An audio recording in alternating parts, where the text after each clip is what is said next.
Again, my name is Christine McMahon, and I'm the Chief Operating Officer. I've been demoted.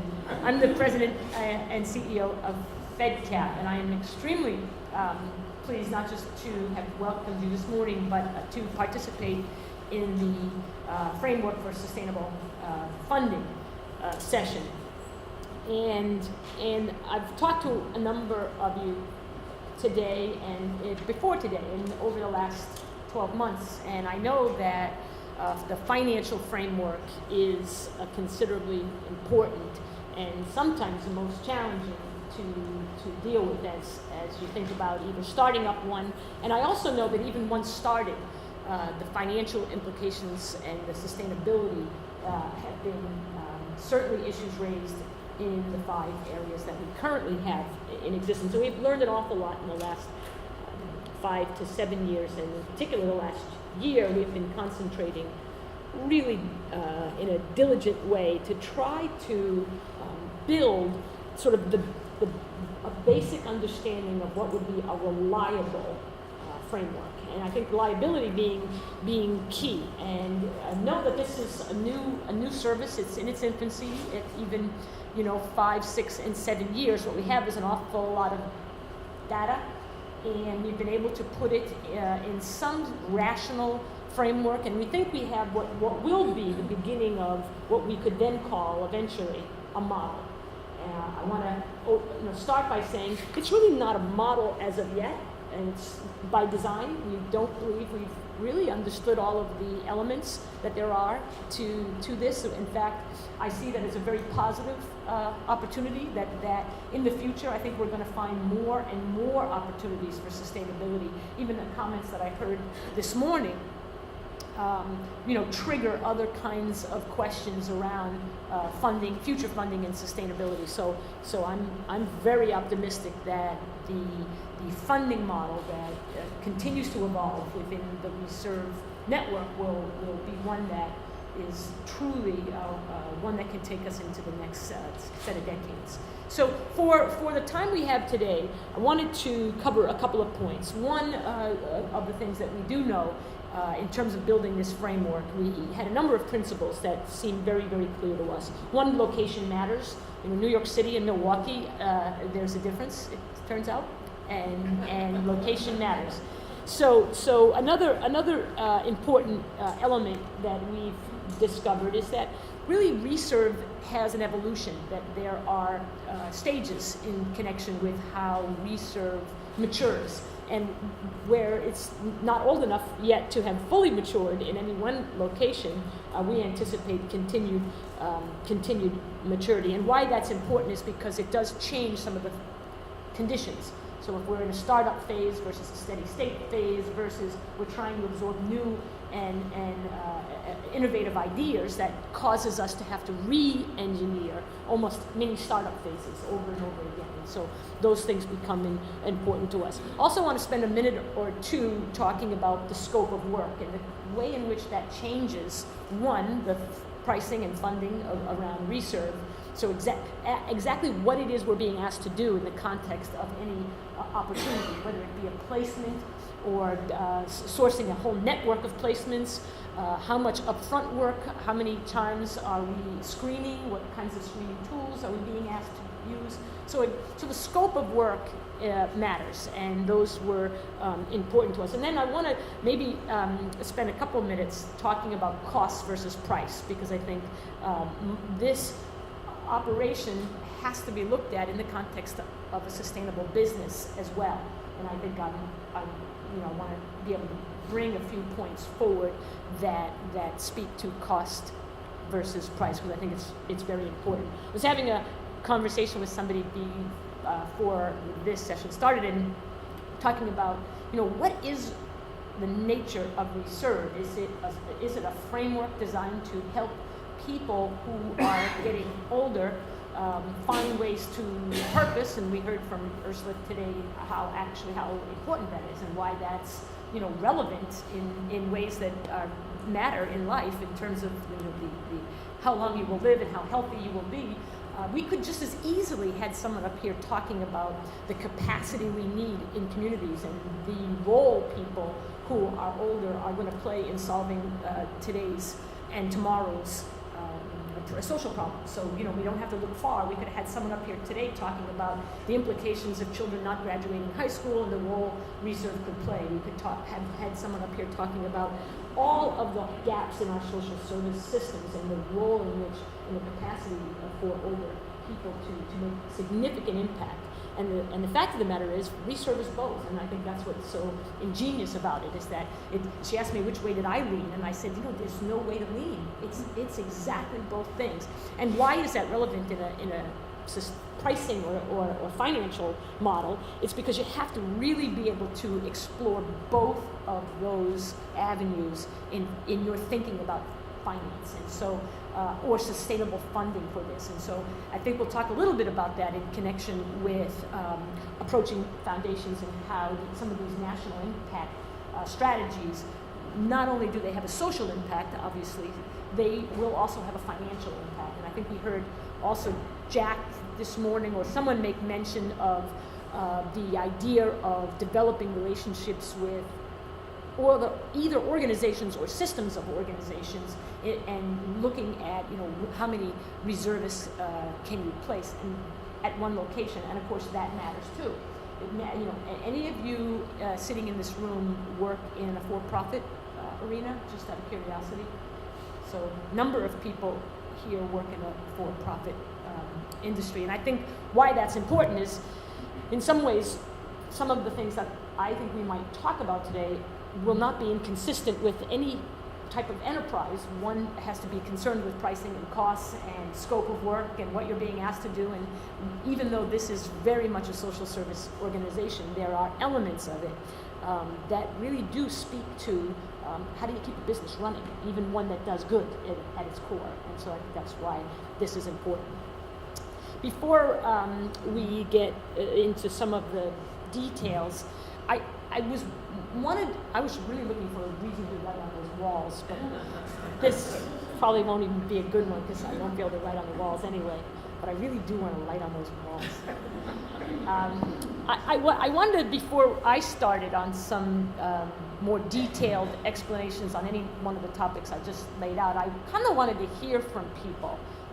Everyone in this room that has either been working in or responsible for or thinking about starting a ReServe. I just want to sort of have a little framework from you all about some of the financial concerns or thoughts that you have, or questions you might have that are specific that I might not intuitively cover in some of this section. So could as many of you as want, just give me a little a question or an area that you have found particularly challenging as it relates to the ReServe you're running now, or if you're on a board.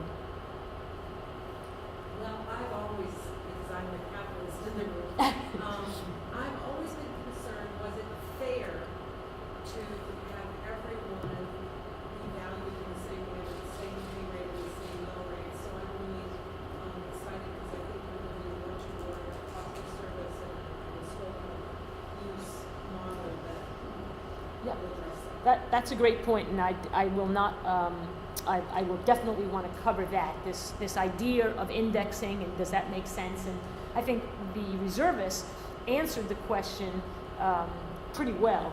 Does the stipend matter, and does it matter that we charge an employer? Well, and the answer is both. Yes, the stipend way matters. And I would have added to it that from a financial perspective, it's critically important in the sustainability of the operation that we're able to charge for this service, and that we charge not just a cost plus, which is a particular model that we're going to speak about today, but that potentially that there's reason to charge a price which is consistent with the market. And so we'll talk a little bit about that as one of the ways to add to the sustainability to it. But I would underscore what was said today, that it matters for other reasons. It's not only the financial mattering, but it does matter there. How about somebody else? I was able to attend a pre-conference yesterday, so some financial issues involved. Is there a minimum number of reservists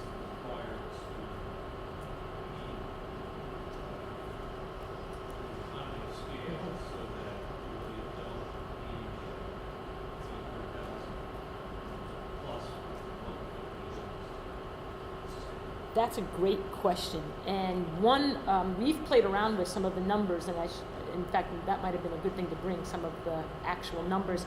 And what makes a huge difference, and I'll try to cover that in the funding mix section, but one of the things that matters is how the mix lines up. So volume is one of the elements, but there are other elements that matter. For example, if you are in a contract with multiple placements, so you are in a project with 200 reservists or 100 reservists or 20 reservists, the financial implications of that are profoundly different than 20 individuals out at 20 separate sites. And so the answer to how many does require that you overlay it with across how many places, and that does seem to make a significant difference. And probably that's true for all of you in the private sector, and you in particular in the employment business. Maintaining a relationship that continues to use you at high levels is obviously less expensive than forming and maintaining the care and feeding of 10 different relationships. And so those things, there are financial implications. So does that mean, I learning it, that it will get easier over time because we have established partners that will always come back to us? Because everything we've done so far seems to be new.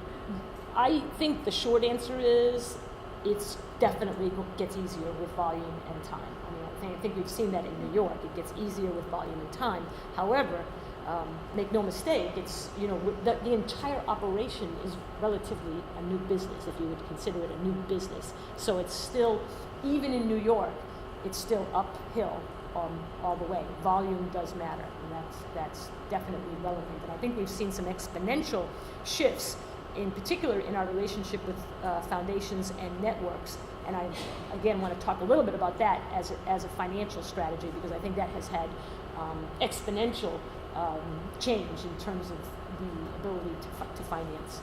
Anybody else? Those were great points, and I'll note to include them. But anybody else? Good.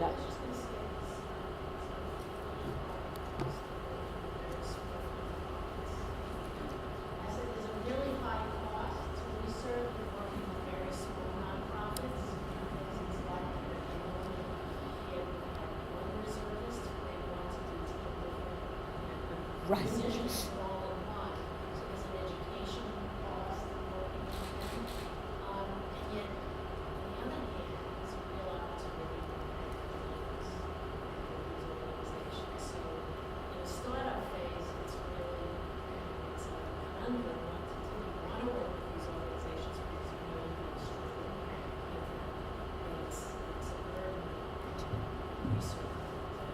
Right. No, that's a great point. And I think someone earlier, I think it was you, maybe had mentioned, at what point do you rely on foundations and this sort of how do you sort of wean yourself? I know we've talked about this weaning of foundations, but I think that we have to rethink the way in which we relate to foundations, and I hope to talk a little bit about that as we proceed. And so there are times when we are capacity building, in which case the nature of ReServe is in fact that's the very customer we should be seeking out. I mean, the nature of ReServe, the value we bring to a community is to actually enhance the capacity of these small organizations. That's part of the genius of this organization. It's part of the critical and essential contribution ReServe makes to the community. So by all means, we would not leave that group out, because it's the very reason, among the very reasons we exist, is to target these small organizations where there are capacity issues, and oftentimes with a little bit of high quality capacity, i.e. reservice, we can, in partnership with these organizations, great things happen. And so in a community, so that's a key point. And to the extent that we can create a financing and funding model that takes that into account, but that's the service in that case. That's the fundable transaction, is we're building capacity. I think that's an important distinction from sourcing someone else's ability to solve problems, because reservice makes sense. And so we have to be able to understand those things differently. So that's a great point, and I might have left that out, so thank you for that. I saw a hand back there. Oh.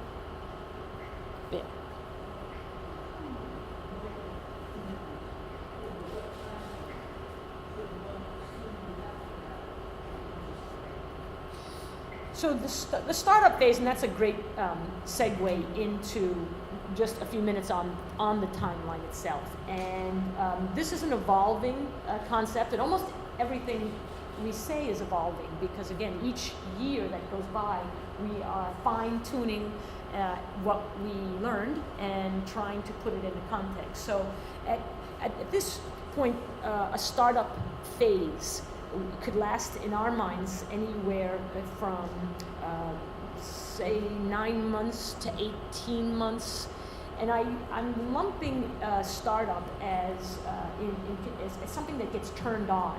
And I want to sort of emphasize that there's a planning phase in advance. And we think that the planning phase, and I know that you've had some other sessions on what does it take to determine whether or not you're really ready to turn on a ReServe. You know, what kinds of people have to be at the table, what levels of funding might be available for you. And I won't necessarily go into too much detail on that because I know you took that up in another session. But the startup phase, in our mind, and from what we've looked at, showed a reliance on foundations somewhere around the 70% of the total expenditure when we added it all up in aggregate. And sometimes we have to make a decision about where something falls. Some of you have been involved, for example, in projects where there's foundation dollars matching something. And so, we've had to make decisions about where we account for that, if you will, in the context of this framework. But by and large, I know that in looking at ReServe's numbers, we were as much as 70% reliant on foundations as part of the startup phase. And in some cases, that encompassed the planning as well.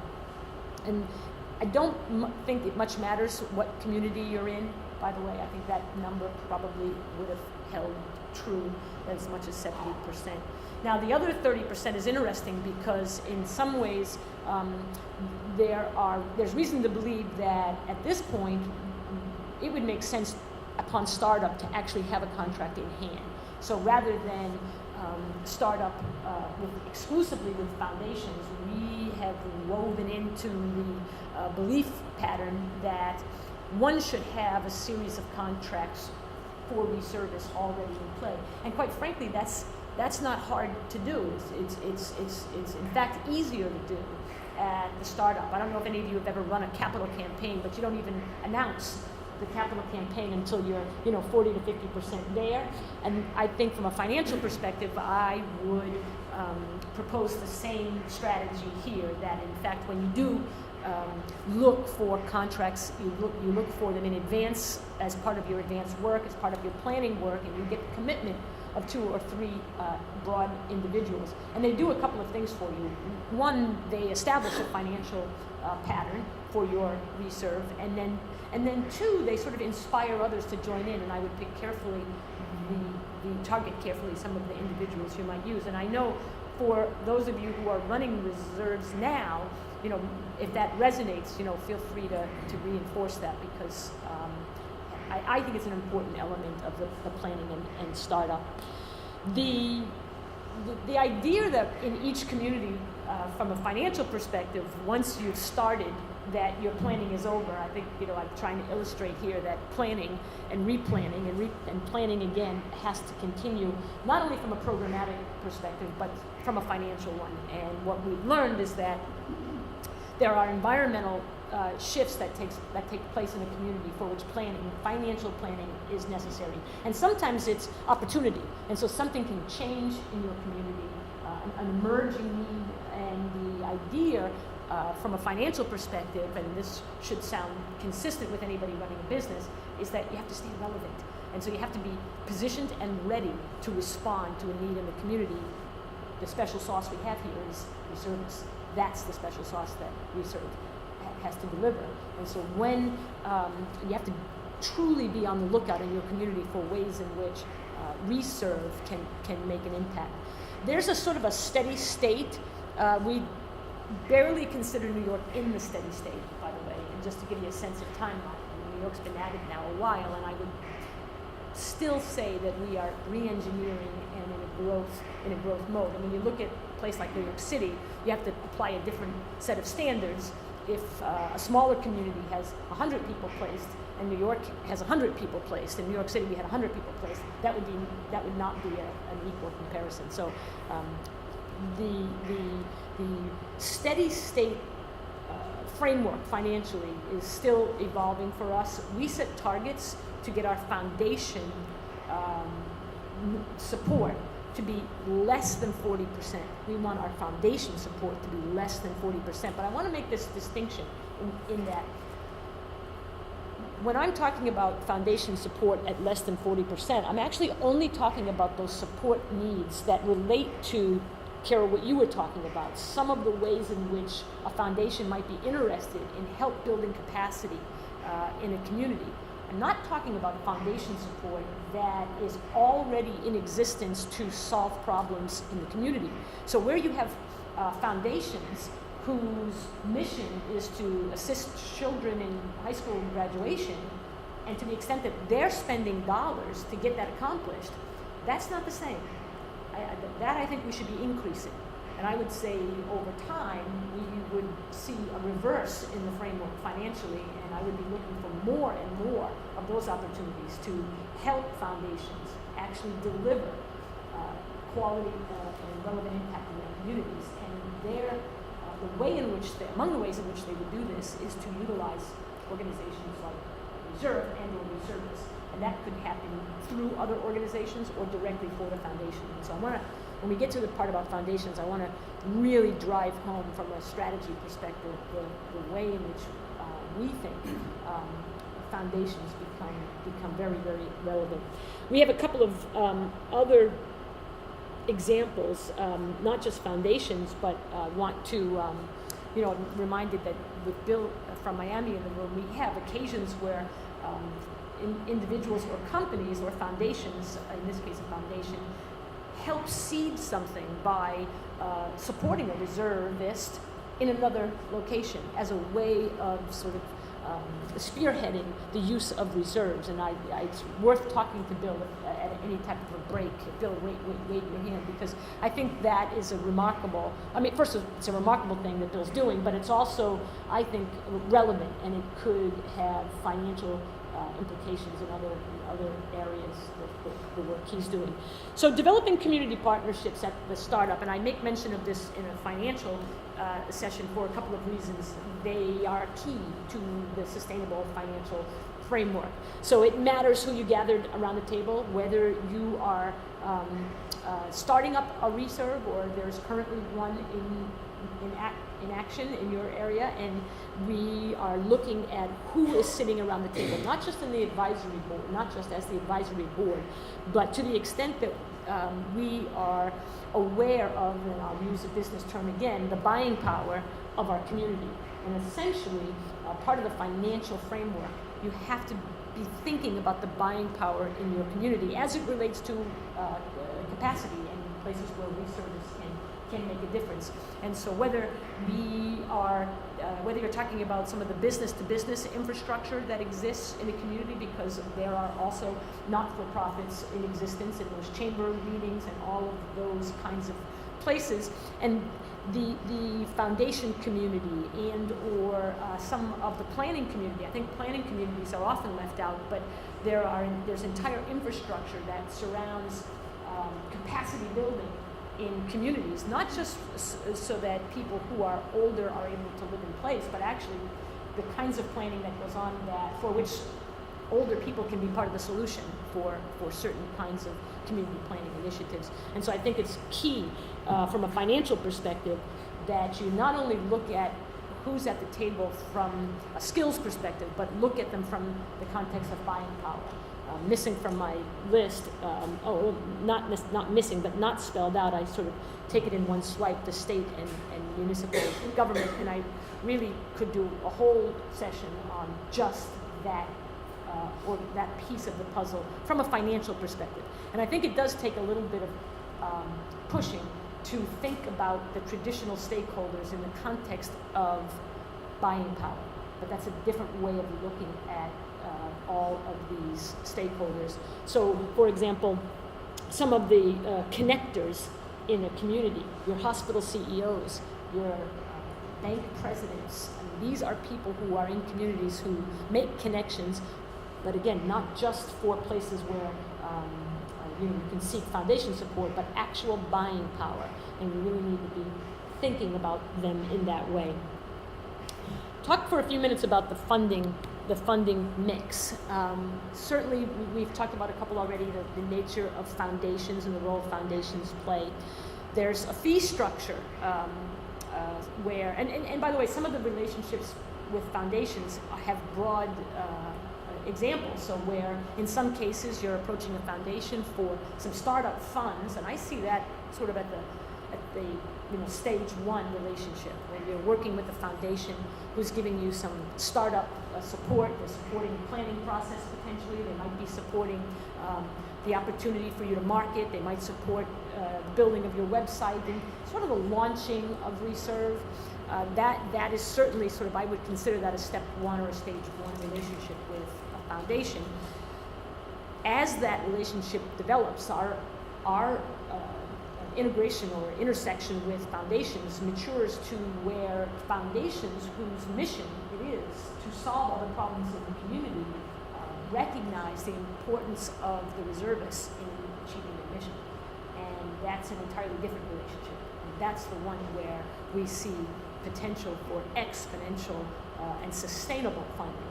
So every time you're starting something new, foundations become critical. And I know we have people here who in Boston started ReServe with generous startup gifts, and those are critical for starting up, and they may be critical as you re-engineer, but it really is just the beginning of what these relationships with foundations can look like. And I don't know if this number is still true, but as an example, a few years ago, time passes so quickly, it may have been 20 years ago when I say a few, it turns out it's 20.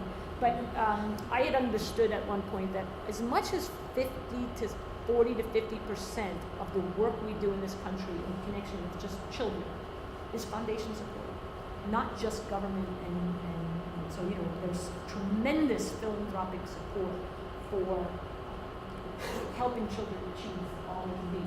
Well, that's the kind of relationship we want to evolve into with foundations. If they're dedicated to that purpose, and we can already see how reservists play a role in those kinds of goals, then surely we can see the sustainable financial. We have,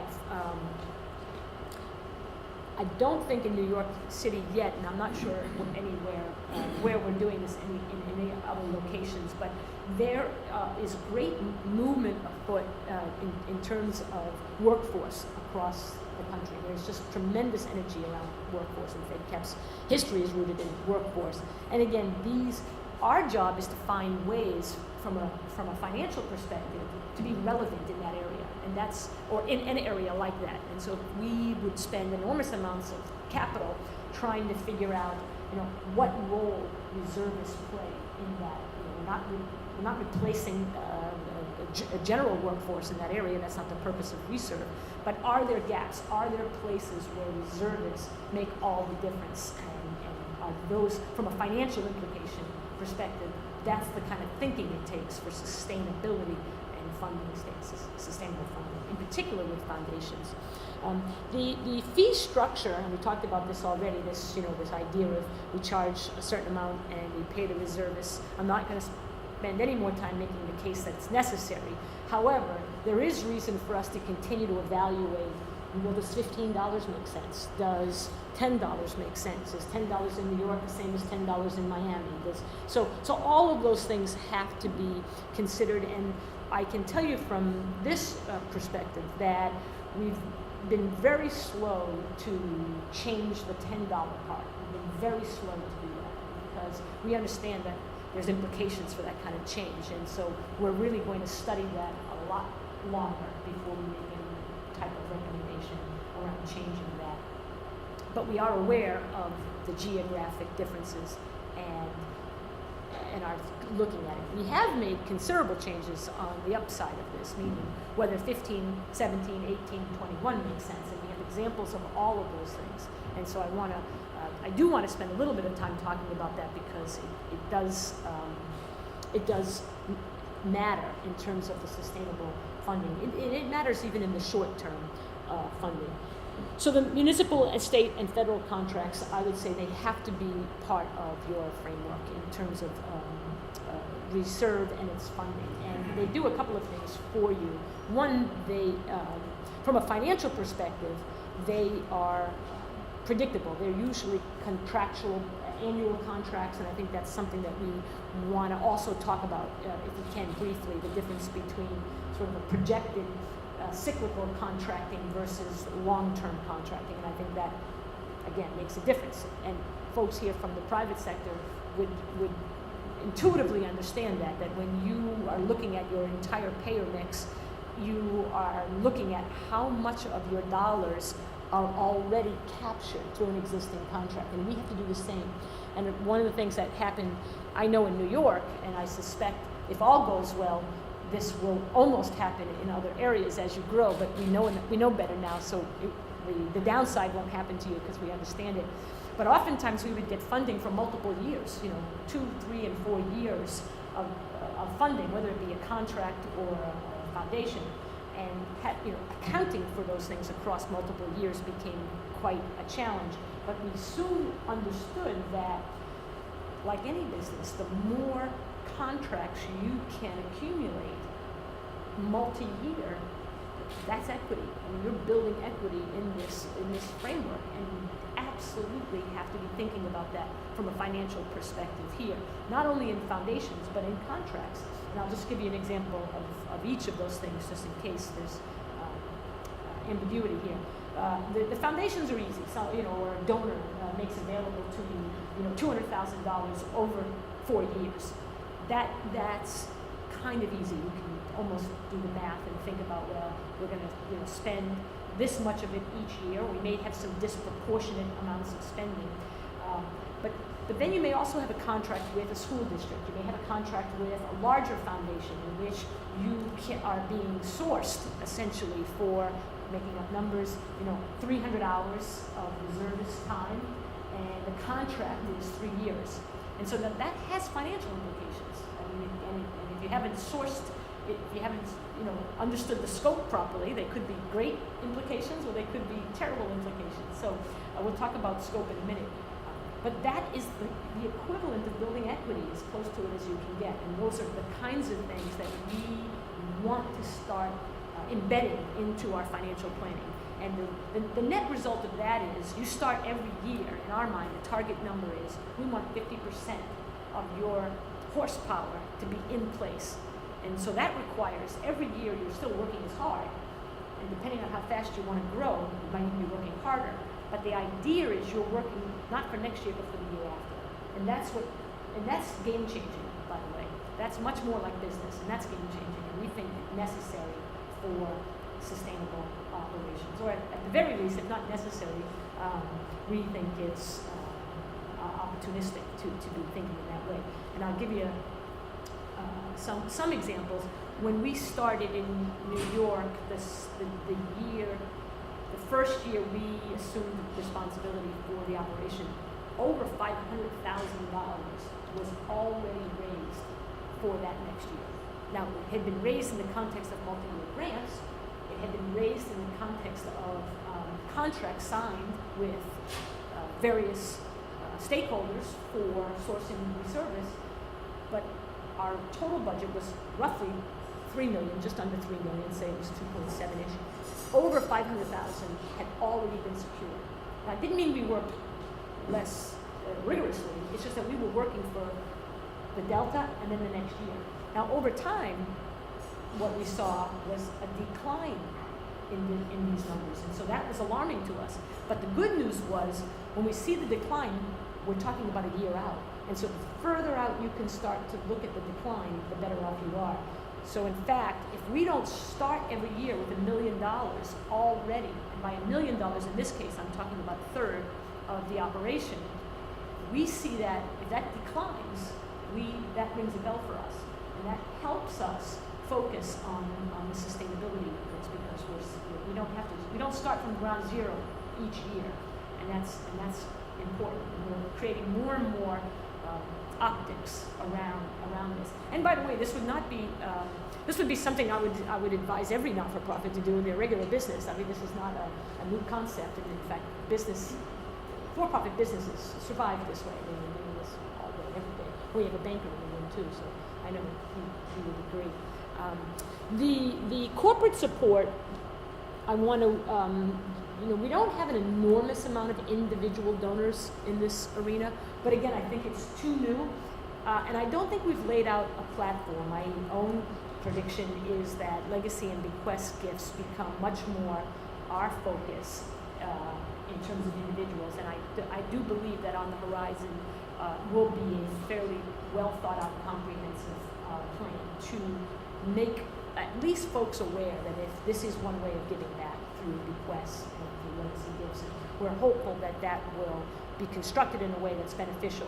My guess is it will be beneficial to the future generations, not necessarily today's generation of ReServe, but I do see that that is critical.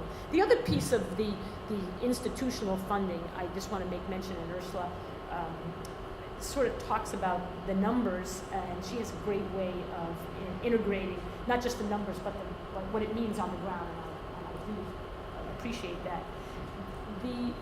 The other thing we have here, and I'm not quite sure how to monetize it yet. I think we're still thinking about it, and this will still be evolving. But at the end of the day, we will be a network of thousands and thousands of people on the ground, and surely we don't have to go to the UK to draw on numbers and demographics to start to formulate what some of the population looks like.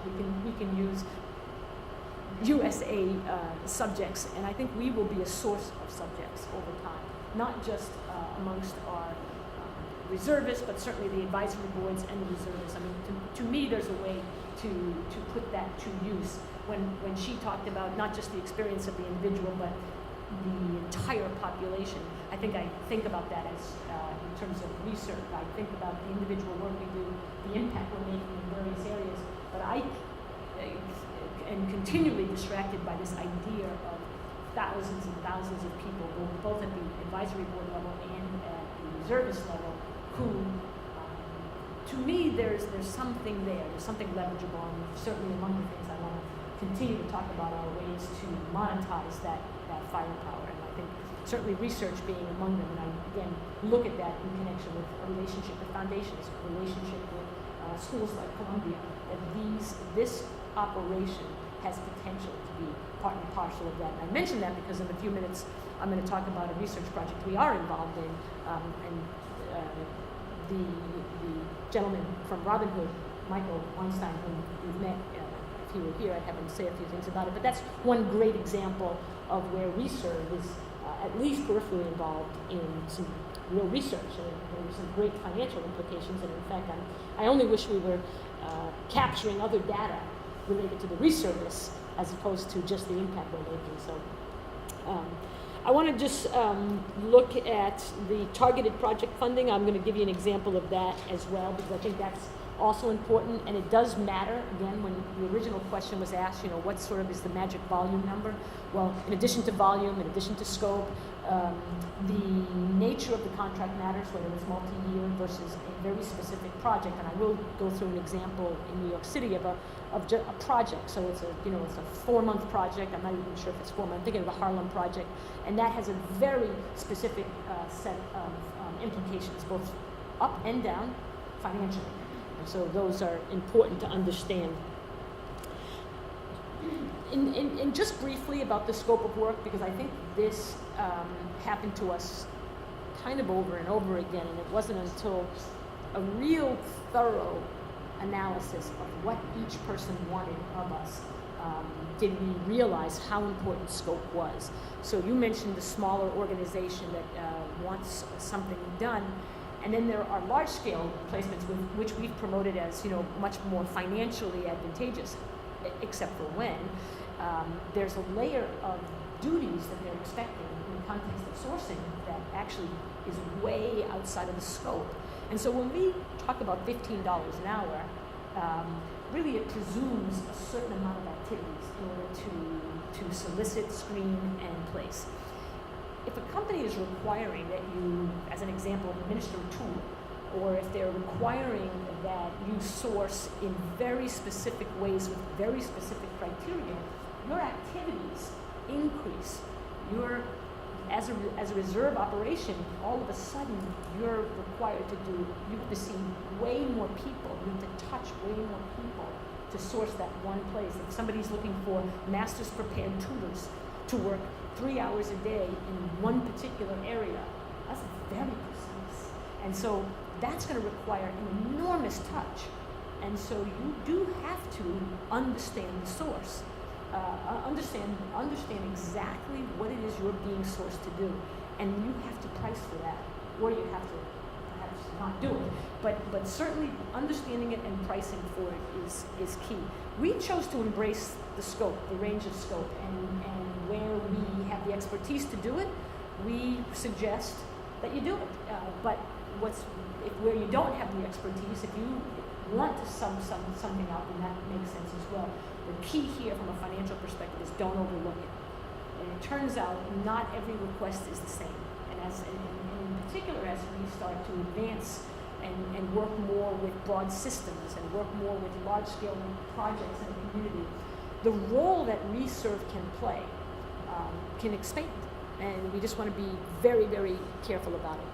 And only 2 seconds on cost versus price, because it's something that I think in a not-for-profit world we are trained to focus on cost versus price. And there is a certain amount of pricing that we have to do that it does not have to have anything to do with cost. And people who work in the for-profit industry intuitively understand that. What price can you get for something versus what does something cost? And I think this is an opportunity for us with this great new model that's genius in its conception and nature, that we start to think about more modernized ways of sustainable funding. And I would say this would be the time, if your organization, a not-for-profit organization, is interested in looking at things from a cost perspective versus a price perspective versus cost, this would be the time to do it.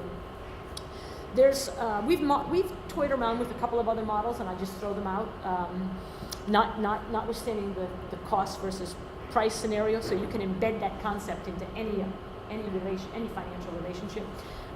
Fixed price, we've toyed around with this. Someone gave us a project. They want this many people and this many hours, and they don't want to pay it by the hour, so we had a calculator. We added it up.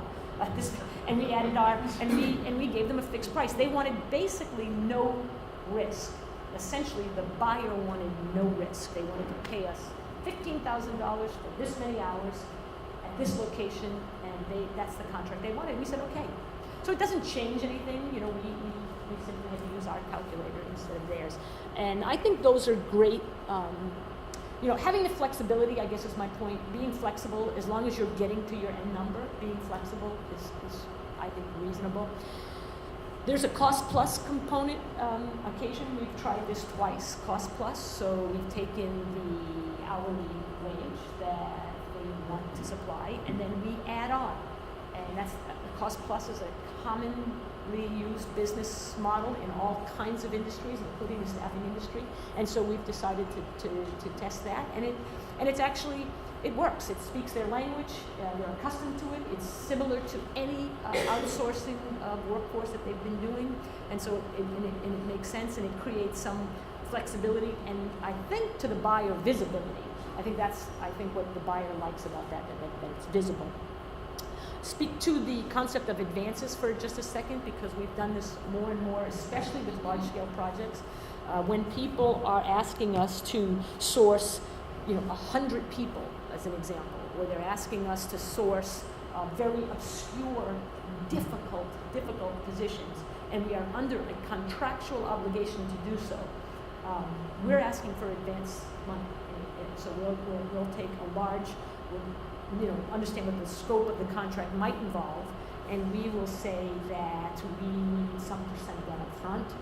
And here's why. And one of the sustainability elements that has to be considered is not just the P&L, but the cash. And so for organizations who are part of an umbrella organization or proposing to stand out on their own, obviously cash flow matters. And to the extent that you can evaluate how much of your time and what you're going to put in, how much you're going to spend in order to source something. It has to be understood not just from an overall P&L framework, but actually from a cash. You're going to write checks and well in advance. And I'll give you a couple of examples of that in a slide or two from here. But there have been at least 2 or 3 occasions where we've asked for a portion of the dollars up front for marketing to get some boots on the ground, knowing that we were going to have actual fairs on the ground, like the equivalent of job fairs, where we brought people in, maybe accelerate the sessions that you have up front, and those are all costly, and we wanted to be sure that we had the cash in hand to support some of those things. The other thing that matters in these contracts, and again, I'm encouraging these types of contracts, but the other thing that matters is who's at risk, and that's an important element. And I'll try to capture some of these in the 3 examples I'm going to give you briefly. But we've taken contracts where we will take all of the risk, but in cases only where we have 100% of the scope. So as an example, if someone wants us to source 100 people, that's a big commitment. We would have to put and maybe obscure kinds of positions. We would have to put an enormous amount of time and effort into it. But if they were also asking 5 other agencies to do that, and it was first come, whoever filled the slots first got the slots, well, we would probably not do that contract. We wouldn't do that. We would say, maybe not. Here are the conditions under which we would do that. 1, we can count on 90% to 100%. We do the math. If this contract is worth X number of dollars in total, then you decide. Look, I'm going to have to probably spend a certain portion of that up front before one person is placed, which is disproportionate to what I normally spend. And so I want a guarantee that I'm getting 90% of this volume, or 100% of the volume, some number of the volume, and I want a non-refundable portion up front. So that's something we've built into at least 2 contracts, because the scope and nature of the contract require that we do so. Is this making sense for those of you who are even doing it or who run a business? I mean, is this making sense? Okay. We have, I won't maybe not go through all 3 of them. The Robin Hood one actually captures an awful lot. And I meant to write all the players on this slide. So there's Robin Hood, and there's 2 other organizations that are part of this research project where ReServe was sourcing the contracts. And this is, the reason I highlight this one is because it captures a number of things that we've talked about in terms of how to price or finance a particular project in the context of it all.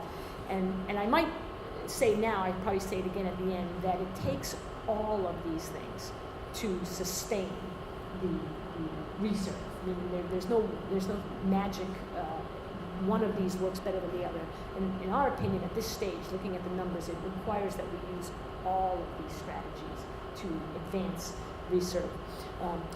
Robinhood was again a contract. It was a year-long contract. It had a dedicated number of people assigned to it. It had a dedicated number of hours, and seemed pretty straightforward. In fact, some people were saying, "Hey, this is going to be the easiest thing. It's just nothing but easy." Well, in fact, they're looking for a very high level of education, a tiny amount of time, 3 hours a day or 4, some very small, and all 5 days. And so, when you start to think about the kind of costs to recruit that, it's extensive. And so one of the first things we said was, unless this is exclusive, we're not even going to touch it. Now that raised some eyebrows, by the way. We were going to not touch something that big, that important, and that relevant to our work. But in fact, it would have bankrupted us. And so we wouldn't have taken it unless we could get a guarantee that it was exclusive. Now you're in a staffing business, is that you wouldn't have, right. So the other component of that was, in fact, we wanted money up front, because there was going to be an enormous amount of commitment of bodies from our end, marketing material, all kinds of things that had to get done before one person was hired.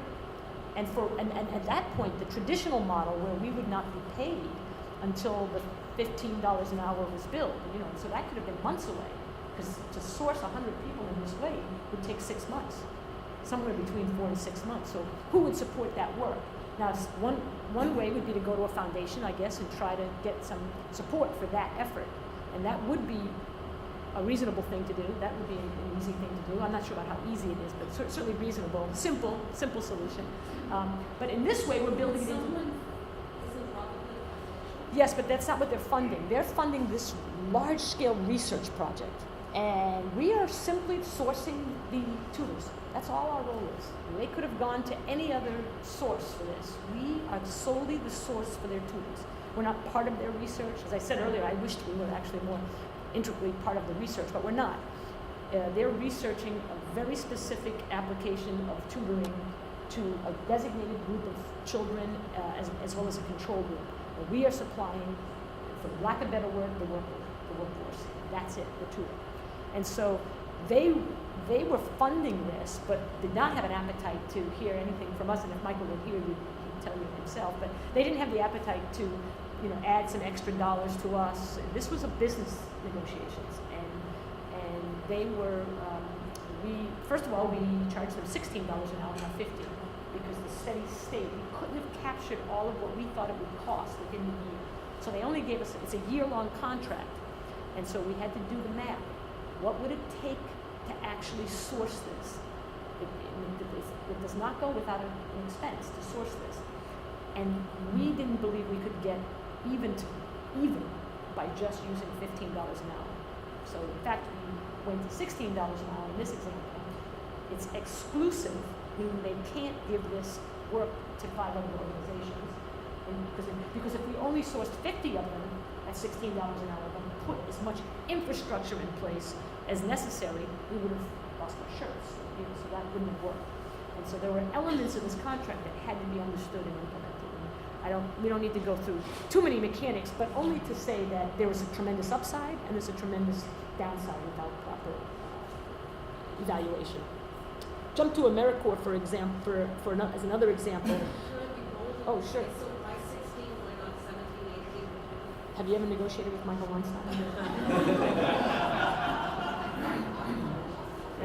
I don't. That's all I need to say. So that's what your afraid was, that there was a business negotiation, and that's about what you could get. I got what I could get, and I would have tried for more.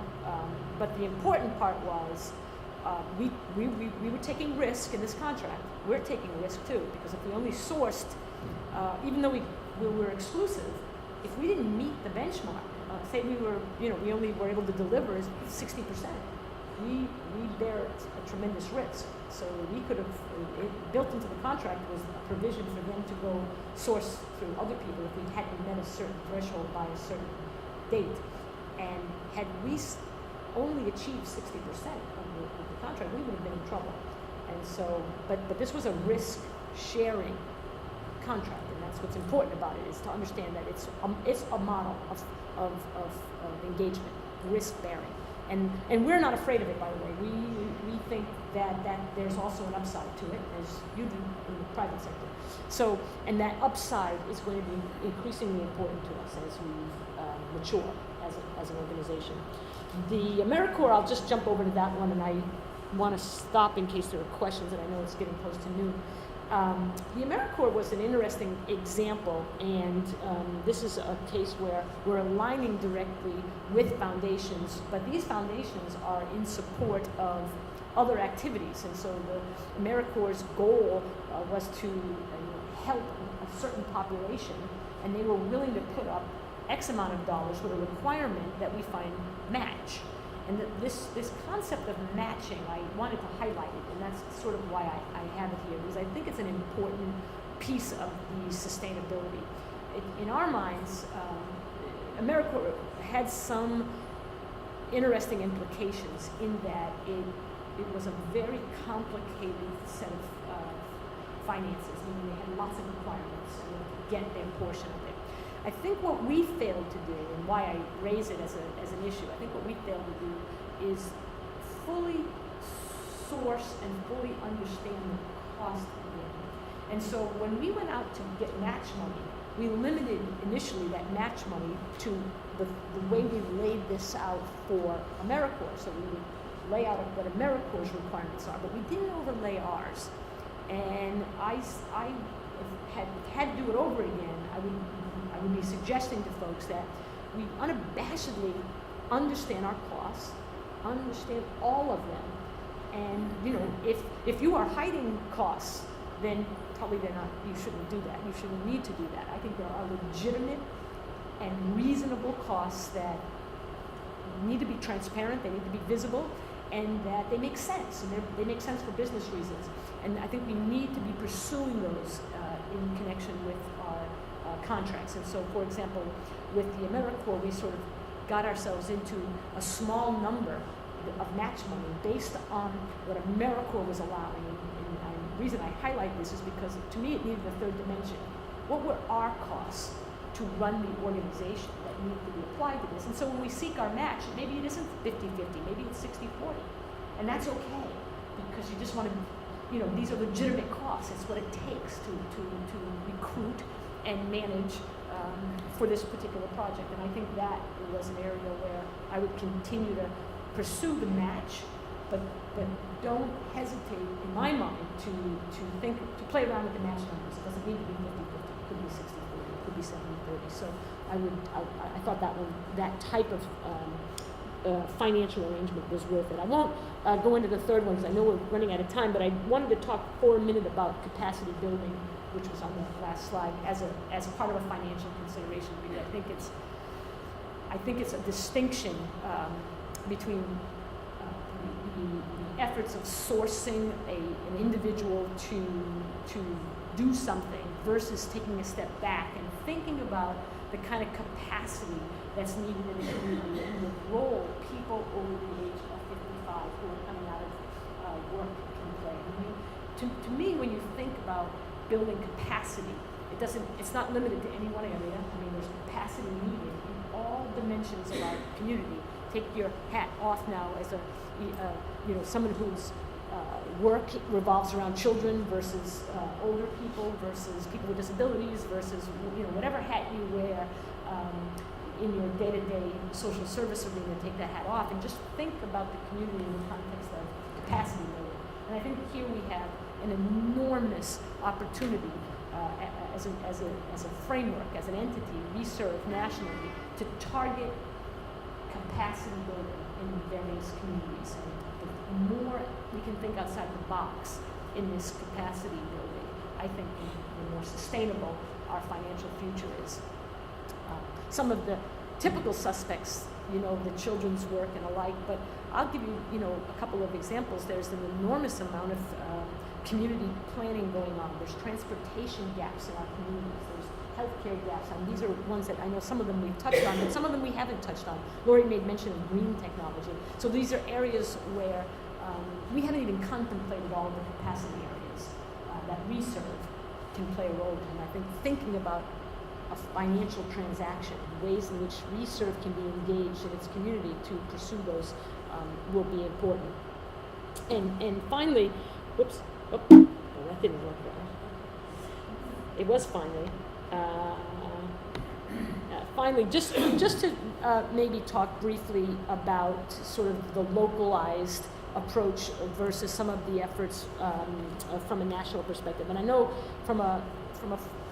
both from a programmatic but more from a finance, as in that's the session, because you've covered bits and pieces of this, I know, on your phone calls and maybe even at other sessions, talking about the program implications of ReServe being able to have relevant impact by involving themselves in a system of care.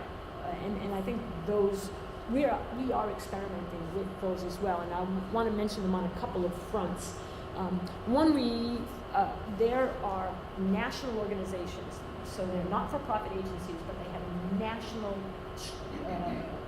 affiliate type, similar to ReServe. Easter Seals comes to mind, the Heart comes to mind. Lots of organizations that are just national in its nature.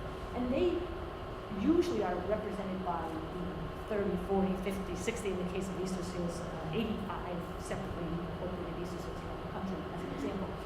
Being able to work within a system like that in terms of research and their ability to meet their goals. And taking any one of those organizations, some of them are very specifically focused on children or adults or a particular population, where others are more broad social service agencies, each with impact goals.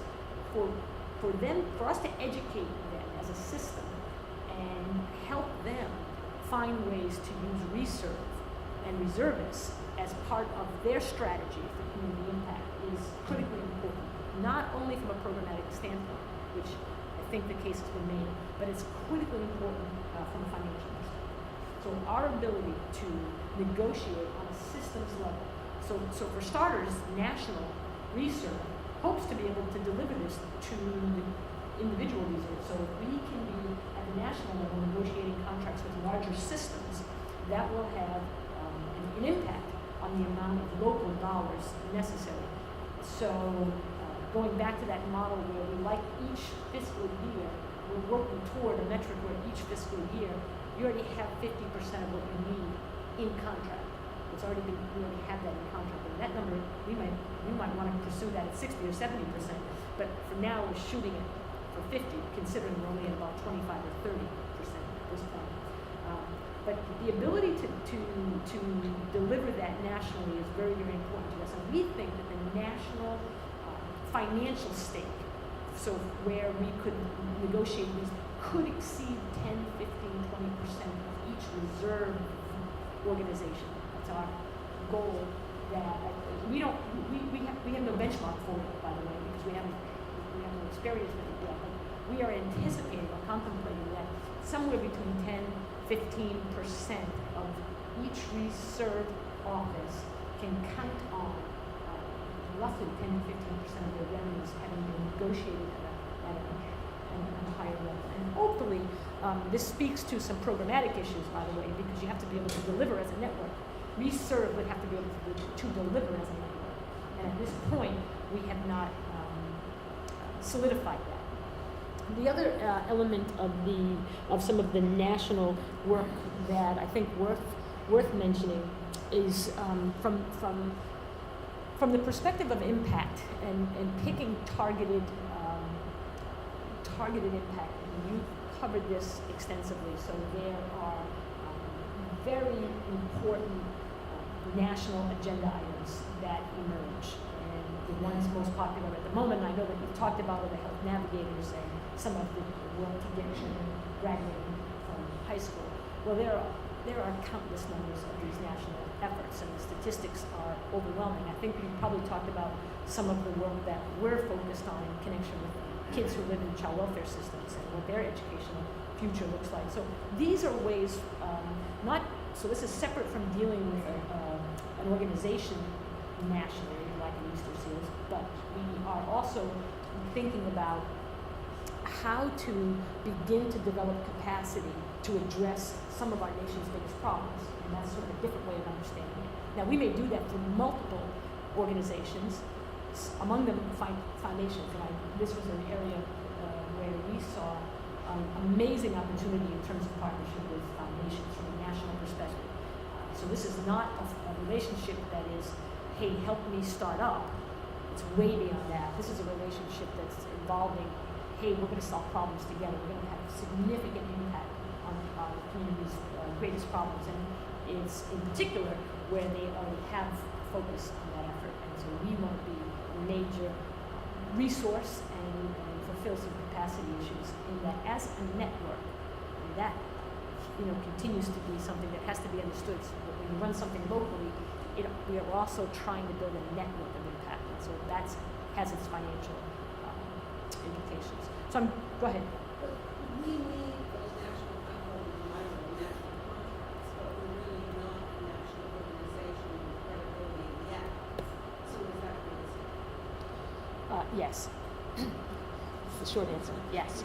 Well, one has to get there, and that's the road. I mean, the idea is we're only going to sell solutions for what we have. But I will tell you, again, having work in hand matters.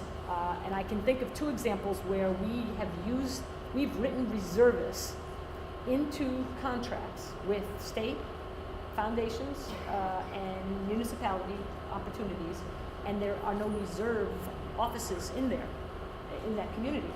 But that's actually perfect. You know, we have the biggest challenge already accomplished, and quickly people want ReServe in their community, and we already have some buying power, and so that has made a huge difference in terms of being able to fund it. So I wouldn't shy away from any state at this point using reservists, independent of whether ReServe exists on the ground, because ReServe is bigger than any one or two collection of states on the ground. This is a concept that is worth understanding much at a higher level.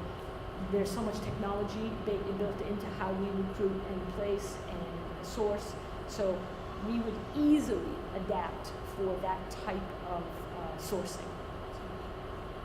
Any other questions? I know we're...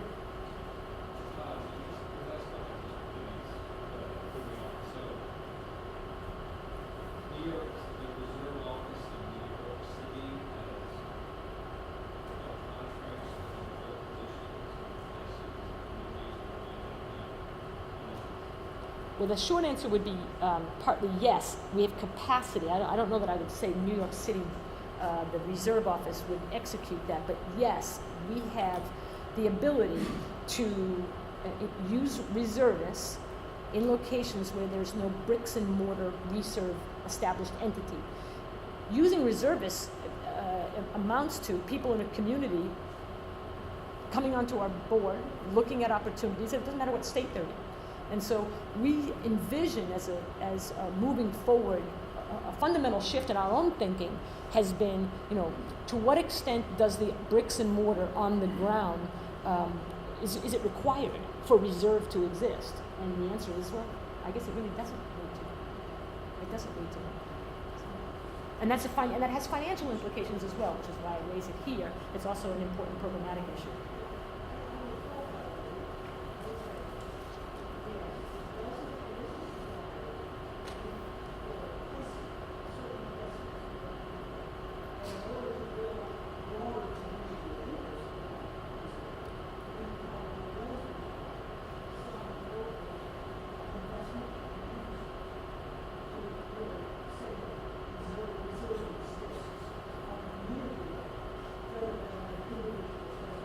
And I think I understand your distinction, and I would agree 100%. So my point. We're talking about fulfilling a contract But- without breaking order. But we can, and so I think for me it was a question of what comes first. So if we were sourcing in, I'll make up an example, which is not made up, it's real. I think Rhode Island is an example of where we have included reservists as part of all kinds of work Fedcap happens to be doing there. We don't need to run the ReServe if it were to emerge, but if there is interest in Rhode Island, we have already some buying power in place. Now, if there's no interest just yet, we can continue to do what we're doing. We can place transactionally anywhere in the country. We can place anywhere in the world.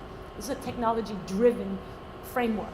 Now, to Deborah's point, 100% true. It takes more than just the placements of individuals in a community to bring about a holistic focus on the work that we hope to do in a community and the relevance that we expect to play.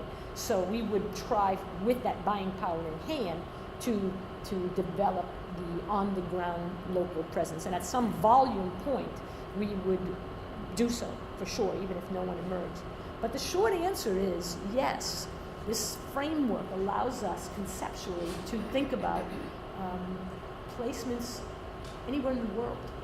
So if I'm following you, you're saying that through technology is sufficient, so there's no requirement for face-to-face interaction with potential service. No.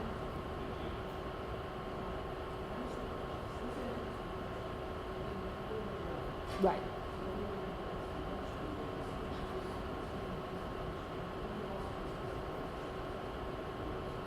Yeah, and we can even chat about this offline. So, but the short answer is yes, and then there's some caveat to it. So I guess that would be the last question.